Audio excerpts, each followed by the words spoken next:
amigos, buenos días. Estamos empezando nuestro tiempo devocional en esta mañana. El día de hoy estaremos revisando ya nuestro devocional número 53 basado en el libro de los Salmos. El día de hoy nuestro devocional tiene el título de Lamentación por la incredulidad e iniquidad del pueblo. Lamentación por la incredulidad e iniquidad del pueblo. Vamos a hacer nuestra lectura para tener nuestro tiempo devocional en esta mañana, que hoy es el Salmo número 53.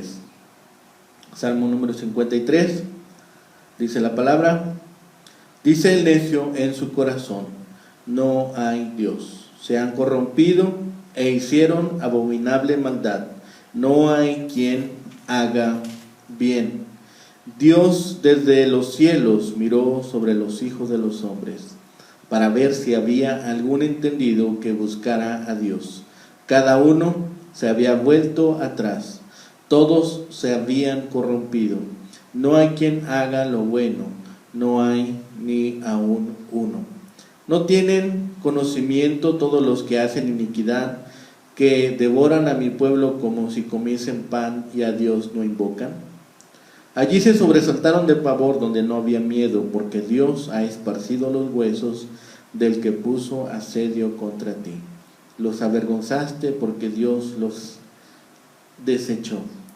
Oh, si saliera de Sión la salvación de Israel, cuando Dios hiciere volver de la cautividad a su pueblo, se gozará Jacob y se alegrará Israel. Bien, en este salmo vemos la insensatez y maldad de los hombres. Y este Salmo 53 tiene una relación con el Salmo 14. Y hay algunas adecuaciones o reedición del Salmo 14. Tiene algunas pequeñas diferencias en cuanto al Salmo 14. Su estructura es un anuncio del juicio de los necios, un examen de Dios a su pueblo y el juicio del Señor, además de una plegaria sobre Israel. En la Biblia, el término necio no significa alguien con incompetencia mental, sino insensibilidad moral y espiritual. El necio es aquella persona que ignora a Dios. Cuando habla aquí que Dios ha esparcido los huesos, es un anuncio profético del juicio final del malo. Los que no temieron a Dios se llenarán entonces de gran pavor, porque Dios vendrá en su gloria y poder, y un día no habrá más maldad que contamine a la tierra o comprometa al pueblo de Dios. El Salmo 53 es una denuncia profética y de cierta forma guarda relación con el Salmo 52. Y el primer punto es cuando se dirige a Dios, ¿sí? Se dirige a Dios con su nombre personal, que es Elohim, ¿sí? Yahvé o Jehová es una práctica también de llamar a Dios de esta forma. Y este salmo es uno de estos que puede referirse en cuanto a los salmos que nos hablan de la intervención sí divina que llega contra las personas malvadas en Israel, mientras que algunos otros salmos, como el Salmo 14, indica que esa acción de Dios se manifiesta para proteger a los israelitas, ¿sí? Entonces, el largo proceso que vemos aquí en cuanto a los salmos y su escritura, también vemos el paso del tiempo que ha pasado sobre la escritura de los mismos.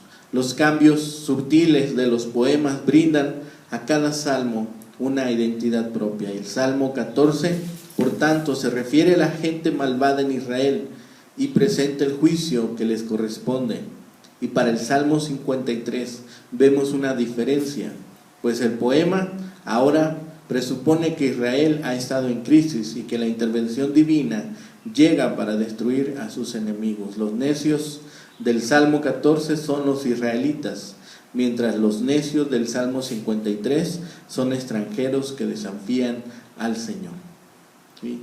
El Salmo 53 se vuelve de didáctico, o podemos nosotros considerarlo como un salmo didáctico con una enseñanza profética, ya que el salmo, como hemos visto, es casi una repetición del Salmo 14, pero hay variaciones en cuanto a la estructura. Ahí el título que utiliza este salmo puede ser de tristeza o enfermedad, que es un salmo de tristeza, y ha sugerido que es un tono triste, ¿sí? O posiblemente un tono que se le daba musicalmente a la música, ¿sí? Y vemos que el necio es necio por sus pensamientos y sus actos. En los primeros 4 versículos dice: ¿por qué te jactas? Dice el necio en su corazón: no hay Dios, se han corrompido, hicieron abominable maldad, no hay quien haga el bien. Dios desde los cielos miró sobre los hijos de los hombres para ver si había algún entendido que buscara a Dios. Cada uno se había vuelto atrás, todos se habían corrompido, no hay quien haga lo bueno, no hay ni aun uno. No tienen conocimiento todos los que hacen iniquidad, que devoran a mi pueblo como si comiesen pan, y a Dios no invocan. ¿Sí?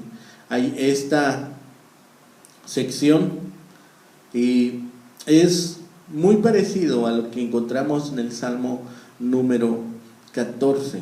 Es justamente en esta sección que vemos las mismas palabras, pero después habla de la victoria de Dios. Versículo 5 dice: allí se sobresaltaron de pavor, donde no había miedo, porque Dios ha esparcido los huesos del que puso asedio contra ti, los avergonzaste, porque Dios los desechó. En este versículo 5, las primeras 3 palabras son exactamente iguales a el Salmo 14, pero cambia en cuanto a donde dice: donde no hubo nada que temer. Y este cambio altera el versículo. Las letras son bastante semejantes, pero el significado es diferente, ¿sí?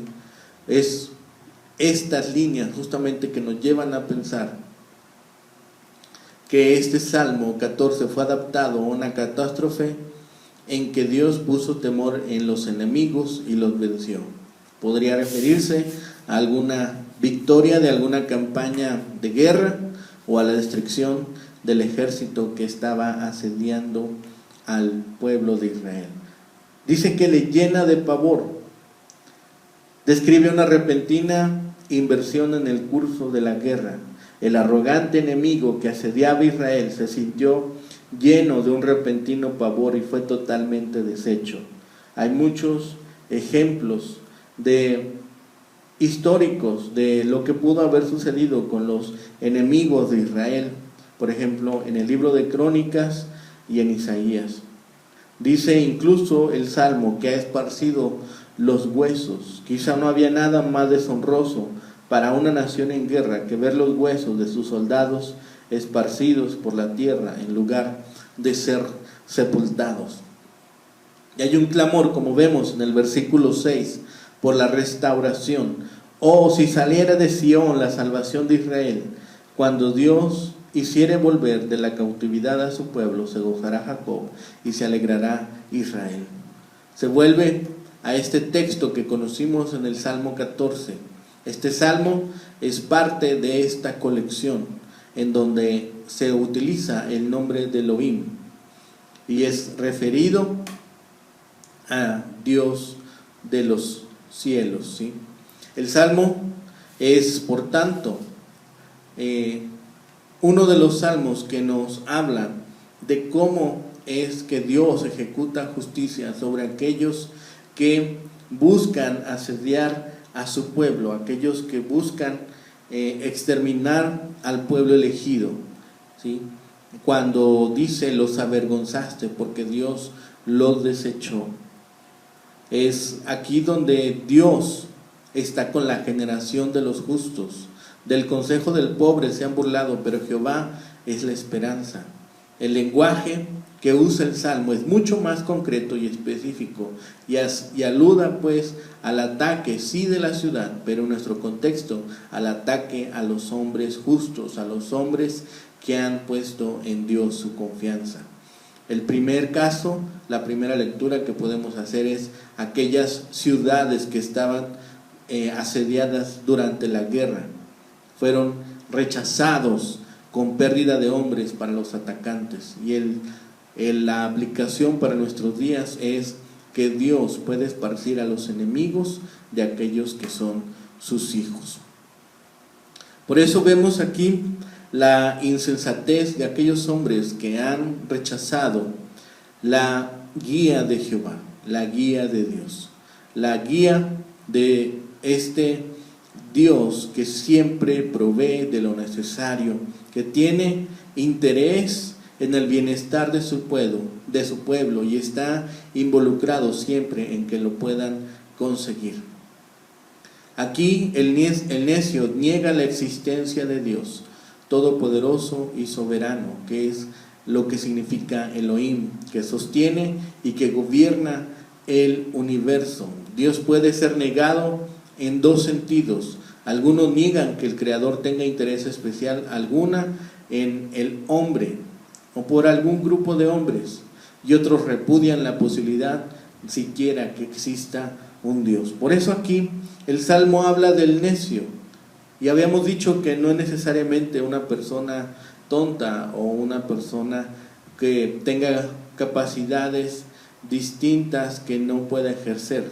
En cuanto a la educación contemporánea, se puede pensar que sea una persona intelectualmente brillante, pero no quiere afrontar la evidencia en cuanto a la persona, poder y providencia de Dios. Es voluntariamente ignorante de las cosas espirituales, ¿sí?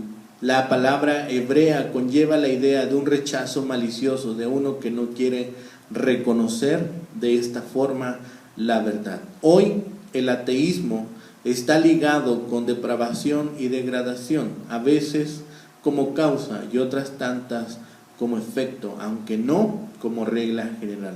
Por tanto, no nos debe sorprender saber que los que dicen no hay Dios, no hay Elohim, sean regularmente personas corruptas y aquellos que hacen abominaciones y que generan maldad, porque dice no hay ninguno de ellos que haga el bien. El tema parece que también nos puede referir a los ateos en particular como seres humanos. Pablo cita partes de estos versículos en la carta a los Romanos capítulo 3 para establecer la depravación total de la humanidad.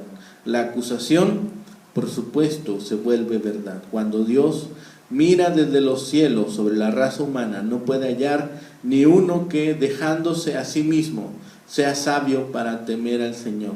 Aparte del ministerio del Espíritu Santo, nadie buscaría a Dios. Aparte, por su propia cuenta, nadie sería capaz de buscar a Dios si no actúa sobre él el Espíritu Santo, porque todos se vuelven atrás del Dios vivo, se vuelven atrás de las conferencias que Dios nos da a través de la naturaleza de su existencia. Todos se vuelven depravados, ninguno hace el bien en el sentido de algo que pueda ganar favor o mérito delante de Dios. Al finalizar este salmo podemos notar que habla de una cierta clase de hombres malvados, de cierta clase de hombres pecadores. Son aquellos que persiguen al pueblo de Dios. ¿Cómo pueden tener ellos la vista tan corta? ¿Cómo pueden ser crueles y no orar y no arrepentirse? ¿No les pesa más destruir al remanente fiel que comer pan? Y nunca sienten la necesidad de hablar con Dios en oración. parecen ser completamente insensibles ante el hecho de que un día ellos también serán sobrecogidos por un terror sin precedente. Dios esparcirá sus huesos y sus memorias de aquellos que hacen la guerra contra sus seguidores. Es en este salmo que David pide por la venida de Dios, quien es el libertador que saldrá de Sión. En aquel día Israel será restaurado, Jacob se regocijará e Israel estará alegre.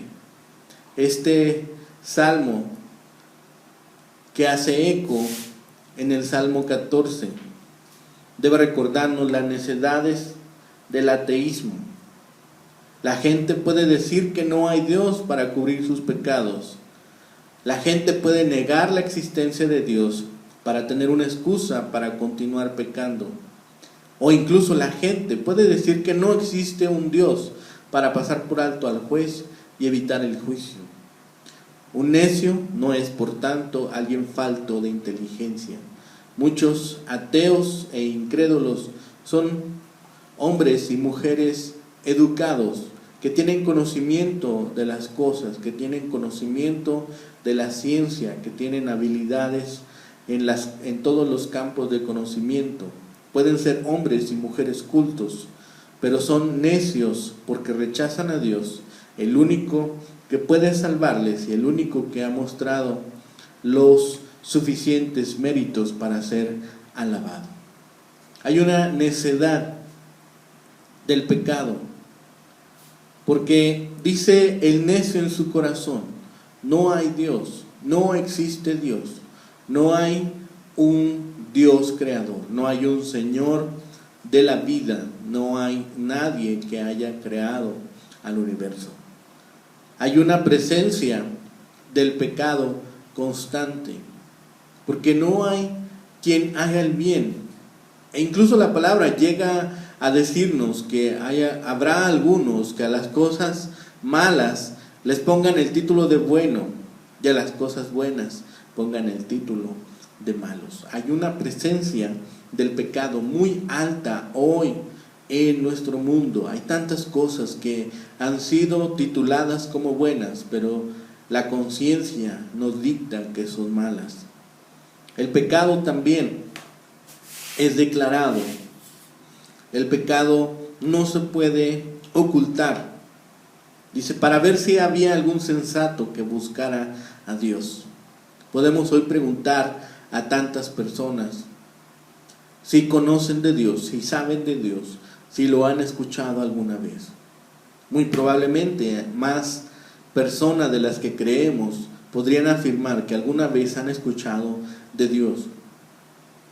Y nos sorprendería ver que han dado la espalda a sus enseñanzas. Nos sorprendería ver que han dado espaldas a la salvación que Dios nos está prodigando por medio de su Hijo Jesucristo, por su muerte en la cruz del Calvario.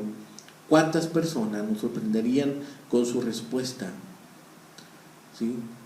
Y a veces estos, incluso en reconocimiento de pecado, y aun que se han descarriado, pueden negar que aquellas cosas ofenden a Dios. Si no reconocen que hay Dios, entonces en sus acciones tampoco reconocerán que están ofendiendo al Dios creador. Por eso es necesario que cada uno de ellos lleguen a la limpieza del pecado. ¿Acaso los que obran iniquidad no saben? Tenemos una conciencia, tal vez desde pequeños nosotros reconocemos lo que es bueno y lo que es malo. ¿Cuántas veces nuestros padres nos habrán exhortado de hacer lo bueno y no tenían que explicarnos cuáles cosas eran las buenas y cuáles cosas eran las malas? Porque tenemos conciencia desde pequeños desde cuáles son las cosas que son buenas y cuáles son las cosas que son malas. Y más cuando hemos crecido, cuando tenemos cierta edad, nosotros llegamos a conocimiento de aquellas cosas que son agradables. Porque hay una realidad del pecado. Vamos a estar presente delante del trono de Cristo y vamos a dar cuenta por cada una de nuestras acciones. Allí donde no hubo nada que temer, temieron grandemente aquellos cuando se enfrenten al juicio delante de Cristo. ¿Cómo podrán explicar sus acciones? ¿Cómo podrán explicar sus palabras? ¿Cómo podrán explicar sus actitudes? ¿Qué alegatos podremos presentar si hemos actuado de una forma deleznable? ¿Cómo podremos tener salvación delante del juicio de Cristo si no estamos cubiertos con su sangre? Por eso es necesario que cada uno de nosotros estemos pendientes de nuestros familiares, de nuestros seres queridos, para que cada uno se acerque y obtenga el perdón de sus pecados. Que reconozca a Cristo como su Señor y reconozca a Cristo como su Salvador. Que cuando Dios restaure de la cautividad a su pueblo, se gocen con toda la multitud de santos en el cielo. Cuán gloriosa, dice, será esa mañana cuando estemos delante del trono de Dios y el Señor pronuncie sobre nosotros aquellas palabras: bien, siervo fiel, en lo poco fuiste fiel, ahora en abundancia te pondré. Estemos orando por aquellos hombres y mujeres que conocemos, que sabemos que se les ha predicado de la palabra de Dios, pero que están reacios a reconocerle como Señor y Salvador. Oremos para que la misericordia de Dios les alcance y puedan llegar a reconocer a Dios y a Cristo y al sacrificio en Cristo, que es el único que nos puede hacer salvos, es el único que puede perdonar nuestros pecados y darnos la dádiva del don, la dádiva y el don de la vida eterna. Oremos a Dios por aquellos que han rechazado neciamente la salvación de Cristo. Que el Señor les bendiga, que tengan un excelente día.